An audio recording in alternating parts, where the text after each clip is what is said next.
اور جب نکل جاتے ہیں پھر ہمیں آئین اور قانون اور سب کچھ یاد آتا ہے. ضرورت اس امر کی ہے کہ جو سنجیدہ قومیں ہوتی ہیں ایسے واقعات سے سیکھتی ہیں. آپ کو یاد ہوگا, اسی پہ ذرا لمبی بات کر لیتے ہیں, یہ سیاست تو چلتی رہے گی. ہمارے دور حکومت میں مری میں ایک بدقسمت واقعہ ہوا تھا, آپ کو یاد ہے؟ وہ جی برف جی میں جی سارے لوگ بیچارے شہید ہو گئے تھے رات کے بالکل. وقت, وہ کاربن مونوکسائڈ کاروں میں پھیل گیا تھا.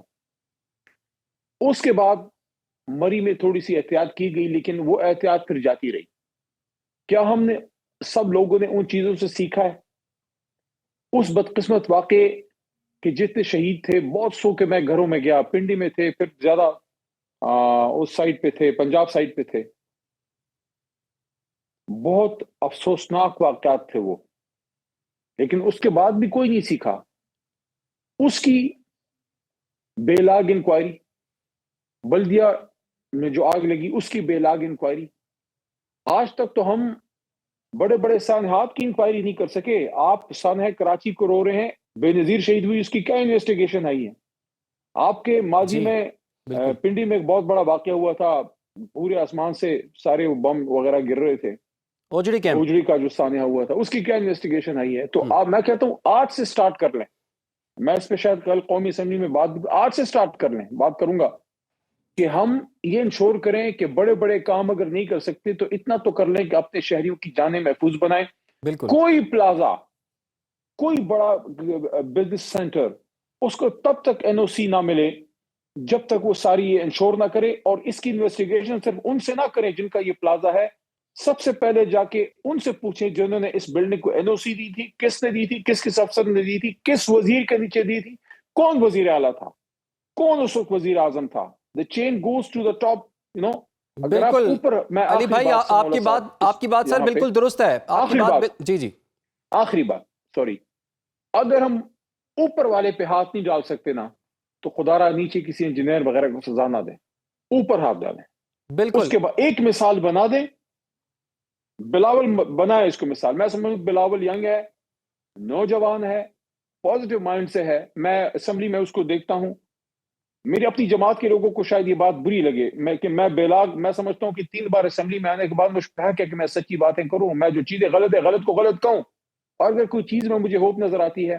بلاول اپنی چھوٹی سسٹر جو ہے ان کی جو اسمبلی میں ہے, آصفہ بی بی, وہ کبھی کبھار ہمارے سامنے سے گزرتے ہیں تو ہمارے بینچوں پہ آ کے ہم سے ہاتھ ملاتے ہیں. بلاول صاحب, میں کھڑے ہو کے ان کو ہاتھ ملاتا ہوں, آصفہ بی بی کو سلام کرتا ہوں, چھوٹی بہن کی مانند ہے. میں سمجھتا ہوں یہ دونوں بھائی بہن پازیٹیو لوگ ہیں, ان کو اس کو مثال بنانا چاہیے کہ بھئی اس پہ ہم ایک سٹیپ لے لیں. اور اس سے آخری بات, آج میں نے اسمبلی کے بارے اس پہ ایک بات کی جی کہ سہیل صاحب چھوٹے بھائی جیسا ہے, مریم نواز شریف صاحبہ اور بگٹی صاحب, یہ اس سے سبق سیکھیں. اور کل کی کل, میں کہتا ہوں آج کی رات نہیں تو کل صبح اس پہ ایمرجنسی میٹنگ بلائیں کہ بھئی یہ واقعہ کراچی ہو سکتا ہے, it can happen in Lahore, it can hmm, happen in Quetta, and God forbid معاذ اللہ it can happen in Peshawar as well, اللہ نہ بالکل کرے. تو اس سے ہم سبق سیکھیں, let's make Pakistan safe country for its citizens. بالکل علی بھائی آپ نے بالکل درست کہا, اور یہ ایک امتحان ہوگا سندھ گورنمنٹ کے لیے, بلاول بھٹو کے لیے بھی, کہ اس واقعے کے بعد جو انکوائری جو ہوگی, جو فائنڈنگز اس کی آئیں گی, اس پر وہ کیا ایکشن لیتے ہیں. لیکن آپ کو ویسے آپ کو ایک بات بتا دوں کہ سندھ بلڈنگ کنٹرول اتھارٹی نے یہ بات کہی ہے کہ گل پلازا کے مالک نے نقشے کے برخلاف 1200 دکانیں بنائیں, اور 179 دکانیں جو ہیں وہ نقشے کے خلاف بنائی گئیں. وہ سوئے ہوئے تھے. آج پتہ چل رہا ہے جب یہ حادثہ ہو گیا ہے, 30 قیمتی جانیں ضائع ہو چکی ہیں, اور 70 لوگ جو ہیں ابھی تک لاپتہ ہیں. اب دیکھنا ہوگا اس بات کے سامنے آنے کے بعد جو ہے حکومت سندھ اس پر کیا ایکشن لیتی ہے. ایک علی بات کر پاؤں سر, جی جی فرمائیے. ایک بات چھوٹی, اسی کے حوالے سے لنک بات ہے, اور اس پہ میں سمجھتا ہوں کہ تمام جو ہمارے سینئر پولیٹیشنز ہیں جو 60+ ہیں یا جو اس وقت کی پوزیشنز پہ ہیں, اس میں زرداری صاحب آتے ہیں جو صدر ہیں دوسری بار کے, میاں صاحب دونوں بھائی دونوں ہیں, ہمارے لیڈر خان صاحب ہیں اس وقت جیل میں ہیں, مجھے تو نہیں سن پا رہے ہوں گے ظاہر ہے, لیکن وہ بھی اس وقت وزیر اعظم ہیں, ایکس پرائم منسٹر ہیں, جی بڑے آدمی ہیں. اور بھی جو ذمہ دار لوگ ہیں ان سے میں ایک عرض کرتا ہوں, دیکھیے دنیا نے ترقی کیسے کی ہے, ہم نے کوئی we don't need to reinvent the wheel, ہم نے پہیہ دوبارہ نہیں ایجاد کرنا. دنیا کے بڑے بڑے ممالک, ایگزامپل دوں گا 3-4, شارٹ بات کرتا ہوں, امریکہ, یو کے, جرمنی اینڈ جاپان,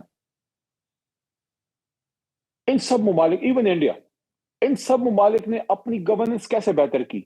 انہوں نے مضبوط وفاق تو ہے، لیکن مضبوط وفاق کے ساتھ مضبوط فیڈریٹنگ یونٹس اور نیچے سٹی گورنمنٹس. ہماری بدقسمتی یہ ہے کہ ہم ابھی تک اس کالونیل مائنڈ سیٹ سے نہیں نکلے. جس کے پاس اختیار آتا ہے نا، وہ مرتے دم کو اس طرح چابی اس طرح انسانی و خزانے کے ساتھ رکھتا ہے. او اللہ کے ولی، 18ویں ترمیم ہو گئی ہے، کیوں اس اختیار کو آپ نے پشاور، لاہور، کوئٹہ اور کراچی میں مرتکز کیا ہوا ہے؟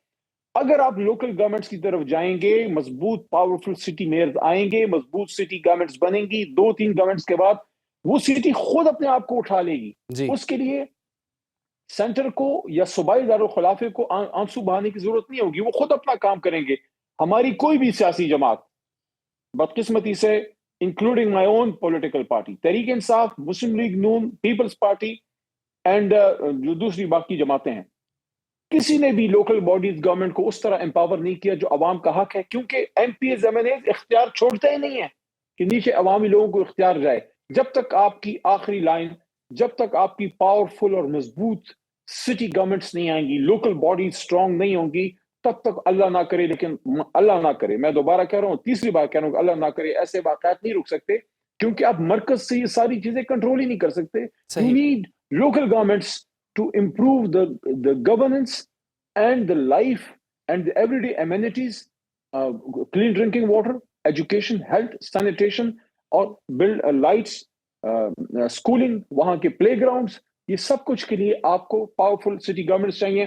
Sorry to say, none of the 3 big political parties at the moment are ready to implement constitutional order of implementing strong city governments, local bodies. بالکل بالکل آپ نے ٹھیک کہا ہے. آپ نے تینوں پارٹیز کی بھی بات کی ہے، تمام صوبوں کی بھی علی بھائی آپ نے بات کی ہے. لیکن اگر تمام صوبے اکٹھے ہو جائیں، تمام پارٹیز اکٹھی ہو جائیں، تمام سیاستدان اکٹھے ہو جائیں، تو ملک کے مسائل کا حل تو ان کے پاس ہے. اس کے لیے سر بیٹھنا پڑے گا، اس کے لیے مذاکرات کرنے پڑیں گے، افہام و تفہیم سے بات ہوگی، مفاہمت کی بات ہوگی. تو سیاسی استحکام لانے کے لیے آپ کو نظر آ رہا ہے آنے والے دنوں میں کہ پاکستان تحریک انصاف دیگر سیاسی جماعتوں کے ساتھ بیٹھ سکتی ہے؟ اور وزیر اعظم نے جو 2-3 دفعہ آفر بھی کیے مذاکرات کی، اور سیاسی استحکام مذاکرات کے ذریعے ممکن ہے؟ اور کیا پاکستان تحریک انصاف اس کے لیے تیار ہے اس وقت؟ دیکھیں، ایک تو میں آپ کو ایک چیز بتاؤں، زیادہ خیال کی جنت میں بھی نہیں رہنا چاہیے. یہ دنیا جنت نہیں ہے، یہ دارالامتحان ہے. یہاں امتحان ہوں گے، تکلیف ہوگی. جہاں تک ڈیموکریسی کا تعلق ہے، ہم یہ تصور کر لیں کہ سارے بڑے جناب جو ہے بھائی بھائی بن جائیں، ایسا نہیں ہو سکتا. Strong government and strong guest opposition is necessary for democracy. اگر اپوزیشن جا کے بڑا ہی کوئی شیریں بن جائے، بڑا ہی آپس میں گھل مل جائیں، وہ پھر رل مل جاتے ہیں. وہ پھر جناب وہ منافقت ہے، وہ نہ کریں. اپوزیشن کرے، ڈٹ کے کرے. میں نہیں تھا کھڑا، ایک آدمی تھا، میں کوئی فولاد کا بنا تھا جو ایک طرف 172 تھے. وہ مجھے طاقت میرے رب نے دی، میرے لیڈر کی ٹریننگ نے دی. عمران خان سے یہی سیکھا ہے، آخری بال تک لڑے. یہ دہشت گردی والا مسئلہ ہے، صوبے میں مسئلہ ہے. سہیل نوجوان ہے، میرے خیال میں 38 کا ہوگا، 40 کا شاید ابھی نہیں ہے، لیکن اس کی ٹریننگ ہے، اس کو خان نے بڑا ٹرین کیا ہے، مطلب تنظیم سے ہو کے آیا ہے. پیچھے 4.5 کروڑ پشتون ہیں. اب وہاں آپ کو امن چاہیے. فوجی جوان سینے پہ گولی کھا رہا ہے، پولیس والا سینے پہ گولی کھا رہا ہے، لیکن مرکز اور صوبہ آپس میں ٹاکنگ ٹرمز پہ نہیں. آپ نے ابھی تک سہیل افریدی کو دل سے تسلیم ہی نہیں کیا. آپ اس کو ابھی تک وزیر اعلیٰ نہیں مانتے. آپ کا ایک ذمہ دار آ کے، میں نام نہیں لیتا، مناسب نہیں ہے، ذمہ دار آ کے روز اس پریس ٹاک جو ہے وہ کر دیتا ہے. کیوں بھائی؟ آپ کا تو کام ہی نہیں ہے. You just remain to your specialized field and let that be done by the federal government. Federal government سے کوئی انفارمیشن منسٹر صاحب آ کے بات کر لیں نا. کہنے کا سر مقصد یہ ہے کہ ان ایشوز پہ آپ کو سہیل سے بات کرنی پڑے گی. سہیل کو بھی میں کہتا ہوں، سہیل کو بھی بات کرنی چاہیے. اگر ادھر سے بات پازیٹیو آتی ہے، سہیل کیونکہ خون پشتونخوا میں پشتونوں کا بہ رہا ہے اور ووٹ انہوں نے ہمیں دیا ہے، اس لیے ان چیزوں پہ بیٹھنا. اور سہیل نے کبھی بھی بات سے انکار نہیں کیا، لیکن وہ اس چیز کو اس طرح سے لیتے ہی نہیں. تو آگے کا راستہ کیا ہے؟ میں سمجھتا ہوں، میں بڑی اس پہ میرے پہ لے دے ہوتی ہے، اپنی جماعت سے بھی ہوتی ہے، کچھ لوگ پسند نہیں کرتے میری اس بات کو، لیکن میں یہ کہتا ہوں، میں نے عمران خان صاحب سے بات کی ہے، میرا لیڈر ہے، اس کا مجھ پہ حق ہے، میرا چائلڈہڈ ہیرو ہے.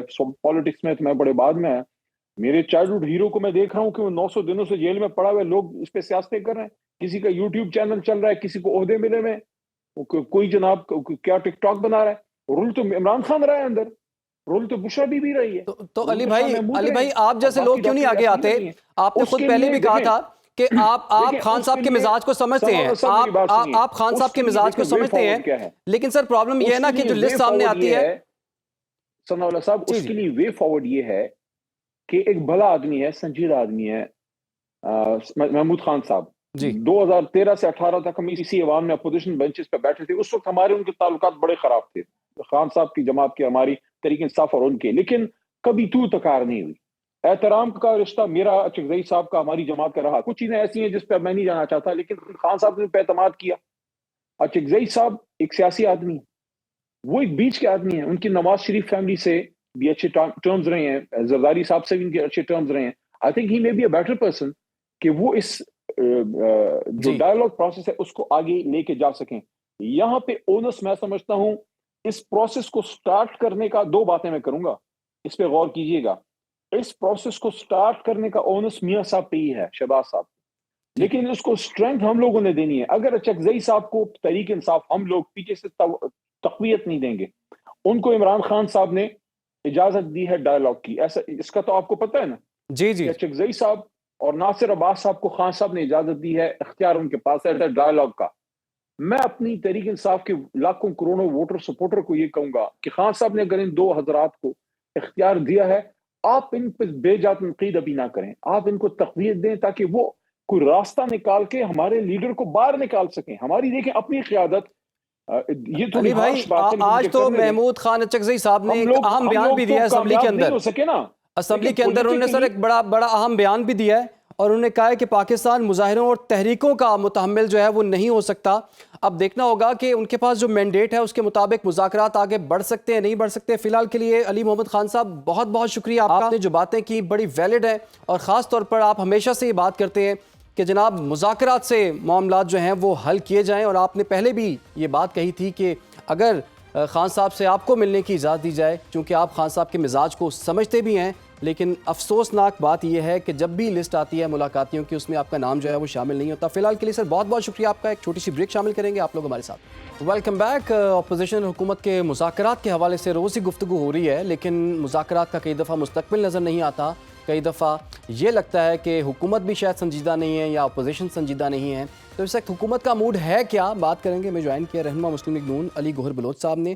علی گوہر بلوچ صاحب آپ کے وقت کا بہت شکریہ. علی گوہر بلوچ صاحب، حکومت کا اس وقت موڈ ہے کیا؟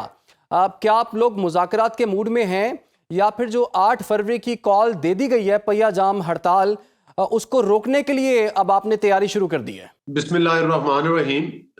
دیکھیں عمران، بات یہ ہے کہ ڈے ون سے ہمارا موقف تو یہی رہا ہے، اور ہماری جو پارٹی ہے وہ یقینی طور پر جمہوری اقتدار کے اوپر یقین رکھتی ہے. اور جو بھی پولیٹیکل پارٹیز ہیں وہ تمام کی تمام جو سیاسی پارٹیز ہوتی ہیں حقیقی معنوں میں، وہ انتشار کی بجائے ہمیشہ مذاکرات اور ڈائیلاگ کا اور گفت و شنید کا راستہ اختیار کرتی ہیں. لیکن بدقسمتی یہ ہے کہ وہ اس قسم کے یہ گروہ ہیں جنہوں نے سیاست کی آڑ میں آج سے نہیں، ہمیشہ سے، جب سے ان کی سیاست شروع ہوئی ہے، انہوں نے ہمیشہ انتشار کا راستہ اپنایا ہے. انہوں نے ہمیشہ ملک کے اندر لاک ڈاؤنز کی سیاست کی ہے. انہوں نے ہمیشہ ملک میں دھرنوں کی سیاست کی ہے. مجھے یہ بتائیں کہ آج کے حالات کو ڈسکس کرنے سے پہلے آپ 2013-14 کے دھرنوں کو دیکھ لیں. اس وقت کیا ہوا تھا؟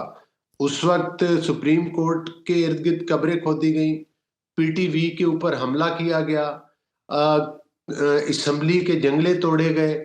یہ تو تب کی بات ہے. اور کتنے دن تک انہوں نے جو ہے وہ ڈی چوک کے اوپر جو رات کو تماشا لگتا تھا وہ پوری قوم دیکھتی تھی کہ چند لوگ اکٹھے ہو کر اور ادھر وہ تماشا لگاتے تھے. اس وقت بھی ظاہر ہے کہ جن لوگوں کی ان کو سپورٹ تھی، حتیٰ کہ وہ تو پھر جسٹس صدیقی نے ساری باتیں آپ کو پتہ ہے کہ اس وقت بھی کھلی. علی بھائی ماضی کی باتیں تو چھوڑیں نا، اب آگے بڑھیں تھوڑا سا. آپ تو محمود خان اچکزئی صاحب جو ہیں اپوزیشن لیڈر جو ہے وہ بن چکے ہوئے ہیں، اور خان صاحب نے ان کو مذاکرات کا مینڈیٹ بھی دے دیا ہوا ہے. تو کیا صورتحال ان سے آگے بڑھے گی؟ مذاکرات کا پرائم منسٹر جو ہیں وہ اس موڈ میں ہیں کہ ان سے مذاکرات آگے بڑھائیں؟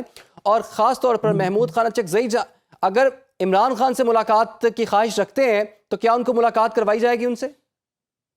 دیکھیں بات یہ ہے کہ اچک زئی صاحب کو جو ہے وہ اپوزیشن لیڈر کے طور پر ان کا نوٹیفیکیشن ہو گیا جو کہ اسپیکر صاحب نے کر دیا. اور جہاں تک یہ بات ہے کہ آپ کہتے ہیں کہ ان کی ملاقات کروائی جائے، تو آپ کو پتہ ہے کہ جب ان کی ہمشیرہ سے لاسٹ ٹائم ملاقات کروائی گئی تھی تو اس وقت بھی سوچا یہی جا رہا تھا کہ یہ باہر آ کر اداروں کو گالیاں نہیں دیں گے، لیکن اس ملاقات کے بعد پھر جو سوشل میڈیا کے اوپر گالیاں دی گئی، جس طرح سے انہوں نے بیانات دیے، وہ کس سے ڈھکے چھپے ہوئے نہیں. ایک وہ بندہ جو کہ مجرم ہے، جو سزا یافتہ ہے، وہ جیل کے اندر ہے، وہ جیل کے اندر بیٹھ کر بھی باہر جو ہے وہ ملک میں انتشار پھیلانا چاہتا ہے، تو وہاں پر اس کو وہ کوئی سیاسی ڈرائنگ روم تو نہیں، یا اس کو کس قانون اور آئین میں لکھا ہے کہ وہ ملک میں جلاؤ اور گھیراؤ کی جو ہے وہ مطلب ہے کہ اس کی پلاننگ کرے، جس طرح سے اس نے پہلے 9 مئی کے واقعات کروائے تھے، ان کا بھی ماسٹر مائنڈ وہی ہے. اور اس کے بعد بھی جو اسلام آباد کے اوپر بھی حملہ آور ہوتے رہے KPK کے وسائل لے کر، اس کا ماسٹر مائنڈ بھی وہی ہے. تو پھر یہ علی چیختے ہیں بھائی، کہ ملاقاتیں نہیں ہوتی، جس تو طرح سے بڑی آپ ماضی کے حوالے دے رہے ہیں تو اندازہ یہی ہو رہا ہے کہ حکومت کا کوئی مذاکرات میں حکومت کوئی اتنی خاص دلچسپی نہیں لے رہی، اور نہ ہی آپ کو نظر آتا ہے کہ مذاکرات ہوتے ہیں تو شاید پھر کامیاب بھی نہ ہو پائیں. نہیں عمران، بات یہ ہے کہ پرائم منسٹر صاحب نے بڑی سنجیدگی کے ساتھ جب اناؤنس کیا ہے مذاکرات کے لیے، تو اس میں ہماری پارٹی اور حکومت بالکل سنجیدہ ہے. اور آپ دیکھیں کہ ایک طرف اچک زئی صاحب کہتے ہیں، بات کرتے ہیں جی ہم بات کرنے کے لیے تیار ہیں یا بات کرنا چاہتے ہیں، دوسری طرف علیمہ خان صاحبہ کا بیان آتا ہے کہ بانی PTI کہتا ہے کہ جو مذاکرات کرے گا اس کا مجھ سے کوئی تعلق نہیں اور نہ میری پارٹی سے. تو آپ بتائیں کس کی بات مانی جائے؟ مقصد یہ ہے کہ اگر خود بانی PTI جو ہے وہ بات چیت پر یقین نہیں رکھتے، وہ چونکہ آپ مجھے کہہ رہے تھے کہ پرانے حوالے نہ دے آگے بڑھیں، تو آگے تو ہم بڑھ رہے ہیں. جو وزیر اعظم صاحب نے مذاکرات کی دعوت دی، اگرچہ ان لوگوں نے 9 مئی کے واقعات کیے ہیں، اگرچہ یہ 2-3 دفعہ اسلام آباد کے اوپر حملہ آور ہو چکے ہیں، انہوں نے تو پھر بھی مذاکرات کی بات کی ہے. تو وہ تو جب بھی اندر سے پیغام بھیجتا ہے، یہی بھیجتا ہے کہ ملک میں آگ لگا دو، ملک میں لاک ڈاؤن کر دو، اداروں کو گالیاں دو، اداروں کے سربراہوں کو گالیاں دو، شہداء کا تمسخر اڑاؤ، ڈیجیٹل دہشت گردی کرو. تو یہ فضا ہے. تو اس میں ظاہر ہے کہ اب آپ خود بتائیں کہ کون مذاکرات کرنا چاہتا ہے اور کون نہیں کرنا چاہتا. اگر یہ سنجیدہ ہیں تو آ جائیں، پرائم منسٹر صاحب نے آفر کیا ہے، یہ اب سیشن شروع ہے، یہ اسپیکر صاحب سے رابطہ کریں. پہلے بھی ان معاملات میں ان کے ساتھ یہ آن بورڈ ہوتے ہیں، تو میرا خیال ہے جو پرائم منسٹر صاحب نے کہا وہ بات چیت ہوگی. لیکن میرا اگر ان کے جو اصل ان کا سرگنہ ہے، اگر وہ اس قسم کی گفتگو کرے گا تو ان مذاکرات میں کیا جان ہوگی اور وہ اس کی کیا حیثیت ہوگی. لیکن حکومت نے تو پھر بھی کہا ہے کہ اگر ملک میں امن ہوتا ہو، اور ظاہر ہے کہ یہ اپنے شر سے باز آ جائیں، اور ملک جس طرح سے جو ہے مطلب مارکہ حق کے بعد جس طرح سے اسٹیبلٹی آئی ہے، جس طرح سے پاکستان کی عزت کا بین الاقوامی لیول پہ اضافہ ہوا ہے، اور جس طرح سے ہمارے فیلڈ مارشل عاصم منیر صاحب اور پرائم منسٹر شہباز شریف صاحب کی زیر قیادت ملک آگے کی طرف بڑھ رہا ہے، تو اگر اس میں رخنے نہ اٹکائے جائیں اور اس ملک میں انتشار نہ پھیلایا جائے تو معاملات معاشی طور پر بھی مزید بہتری کی طرف جائیں گے. تو سر وہ سیاسی استحکام آئے گا تو معاشی استحکام تو آ ہی جائے گا، لیکن اس کے لیے تو بیٹھنا پڑے گا. اب مسئلہ یہ ہے کہ آپ لوگ تو خان صاحب سے ان کی ملاقاتیں بھی نہیں کروا رہے، اور PTI یہ کہتی ہے کہ ہم نے مذاکرات اگر آپ لوگوں سے کرنے ہیں تو اس کے لیے ہمیں خان صاحب سے اپروول لینا ہے.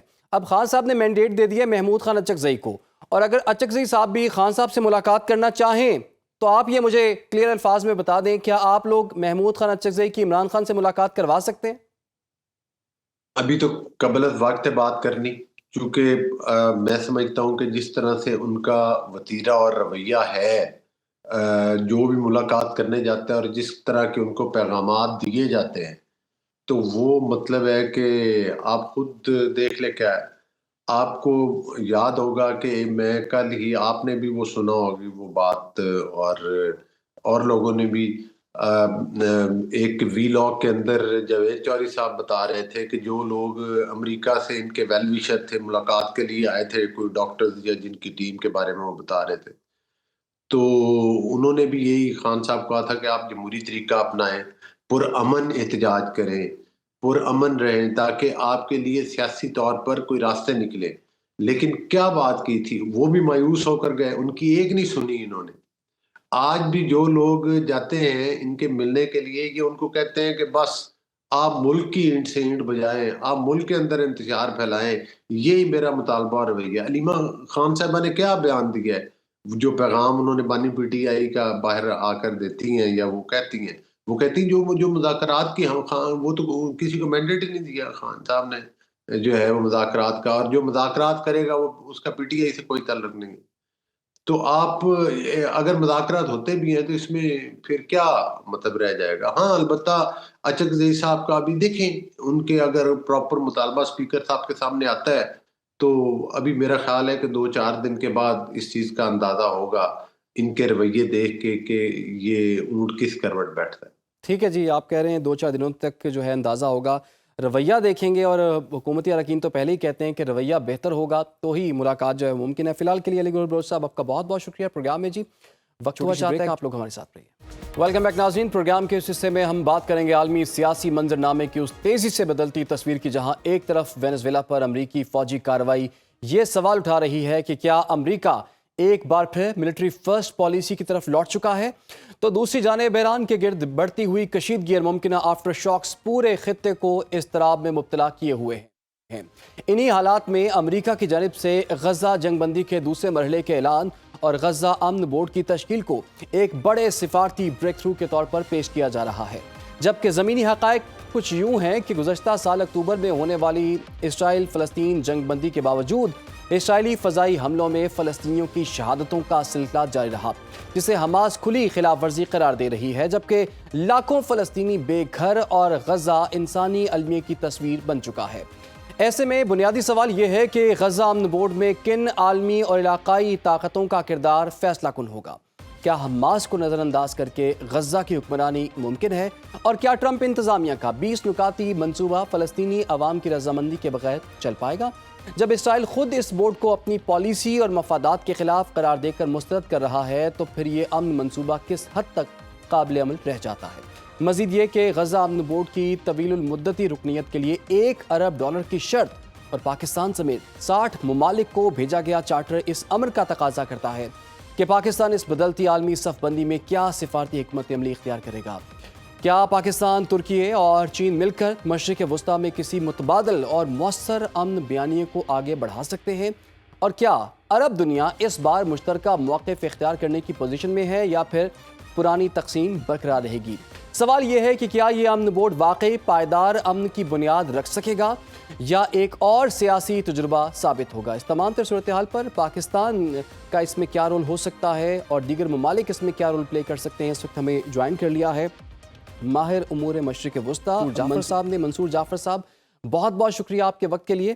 سب سے پہلے تو ہمارے ناظرین کے لیے تھوڑا سا بتائیے گا، یہ جو غزہ امن بورڈ ہے، اس کا جو قیام عمل میں لایا گیا ہے، یہ ساری کام کس طرح سے کرے گا، اور اس سے ہم کیا امید رکھیں؟ کیا غزہ میں مستقل امن اس کے بعد آ سکتا ہے؟ جی بہت شکریہ جی۔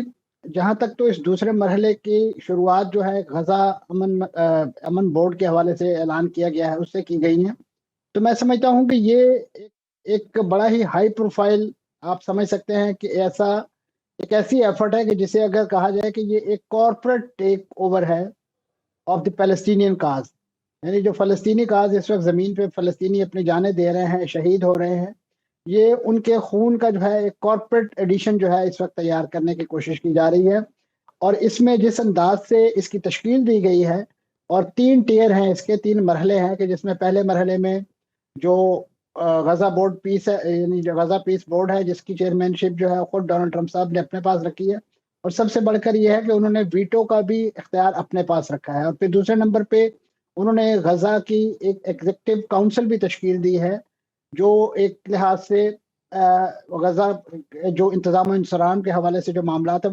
جو سب سے اہم چیز ہے کہ جو غزہ کی جو ڈے ٹو ڈے معاملات کو چلانے کے حوالے سے غزہ کی ایڈمنسٹریشن، غزہ کو رن کرنے کے لیے جو ایڈمنسٹریٹو کمیٹی بنائی گئی ہے، اس کے جو ڈائریکٹر جنرل مقرر کیے گئے ہیں، ان کے اپنے کریڈینشل اس حوالے سے انتہائی مشکوک ہیں کہ وہ خطے کے اندر جو ابراہیم اکارڈ کا ڈول ڈالا گیا تھا اس حوالے سے اپنی خدمات سر انجام دے چکے ہیں، قطعاً اس کے کہ ان کا تعلق بلغاریہ سے ہے، اور وہ تقریباً 5 سال اقوام متحدہ کے مشرق وسطیٰ میں نمائندے کے طور پر کام کر چکے ہیں، لیکن ان کے جو ریسنٹ جو اٹیچمنٹ تھی وہ ابو دھابی میں قائم ایک انور کرکاش ڈپلومیٹک اکیڈمی سے تھی، اور یہ وہ اکیڈمی ہے کہ جو اس پورے ابراہیم اکارڈ کا جو تانا بانا ہے مڈل ایسٹ میں اور گلف کنٹریز کے حوالے سے وہ تشکیل دینے میں بڑا کلیدی کردار ادا کرتی رہی ہے۔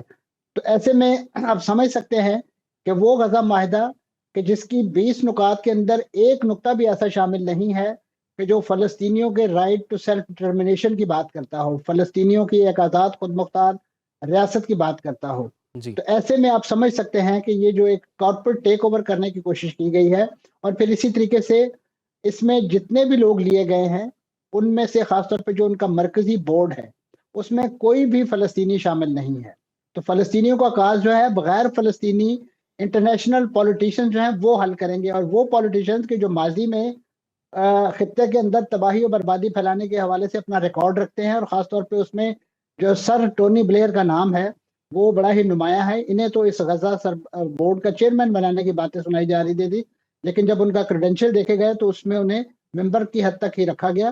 لیکن اب انہوں نے ایک بڑی دلچسپ بات کی ہے کہ کیونکہ اس کی پرماننٹ ممبرشپ کے لیے ڈونلڈ ٹرمپ صاحب نے $1 ارب کا کنٹریبیوشن فنڈ جو ہے وہ بھی جنریٹ کیا ہے، تو انہوں نے معذرت کی ہے کہ وہ اس پوزیشن میں نہیں ہے کہ وہ $1 ارب کی جو فنڈنگ جو ہے وہ کر سکیں، کیونکہ وہ صرف اور صرف ایک ممبر کے طور پہ کام کر سکتے ہیں۔ تو اس میں سمجھتا ہوں کہ اس وقت اس پورے قضیے کو سمیٹنے کے لیے جتنے بڑے پیمانے پہ اس وقت ڈونلڈ ٹرمپ صاحب نے عالمی برادری کو انوالو کیا ہے، آپ دیکھیے کہ یہی عالمی برادری ماضی میں اسرائیل اور امریکہ سے مل کر منتیں اور ترلے اور اقوام متحدہ کے فورم پہ قراردادیں پاس کرواتی رہی ہے جی کہ کسی طریقے سے غزہ کے اندر تباہی و بربادی کا جو ہے وہ سامان روکا جائے تاکہ فلسطینیوں کی زندگیوں کو محفوظ بنایا جا سکے۔ لیکن ان دونوں ملکوں نے اس پوری عالمی برادری اور اس عالمی فورم کے کسی بھی مینڈیٹ کا کوئی احترام نہیں کیا۔ تو آج یہ کس منہ سے اسی عالمی برادری کے نمائندوں کو بشمول پاکستان کو اس پورے قضیے کے اندر جو ہے حل کے حوالے سے اپنا کردار ادا کرنے کا کہتے ہیں، ایسے موقع پہ کہ جب خود اسرائیل اس بورڈ کی تشکیل کو اپنے نام نہاد اسٹریٹجک اور دور رس جو اس کے مفادات ہیں اس کے خلاف قرار دے چکا، اور آج بھی ان کے وہ انتہا پسند وزراء کے جن کے ہاتھوں میں کھیل کر نیتن یاہو نے فلسطینیوں کا 2.5 سال تک جو وہ قتل عام کیا، اعتمار بن گویر جیسے لوگ، وہ آج بھی فلسطین کے اندر اور غزہ کے اندر جو ہے ایک کھلی جنگ کو دوبارہ شروع کرنے کے حوالے سے بہت زیادہ دھواں دار تقریریں بھی کر رہے ہیں، اپیلیں بھی کر رہے ہیں، اور اس کے لیے مجبور کر رہے ہیں۔ اچھا ایسے میں آپ منصور صاحب، سمجھ سکتے ہیں سر یہ کہ عرض یہ جو کیجیے گا، غزہ بورڈ تشکیل دیا سر گیا ہے یہ عرض خاص طور کیجیے گا، پہ اس میں جو بالخصوص ایک جو انتظامی جو اس کا ایک اسٹرکچر رکھا گیا ہے وہ اتنا کمپلیکس ہے کہ اس میں فلسطینی آخری مرحلے پر آتے ہیں، اور ٹھیک فلسطینیوں کے جو نمائندگان یا مڈل ایسٹ یا عرب دنیا کے جو نمائندگان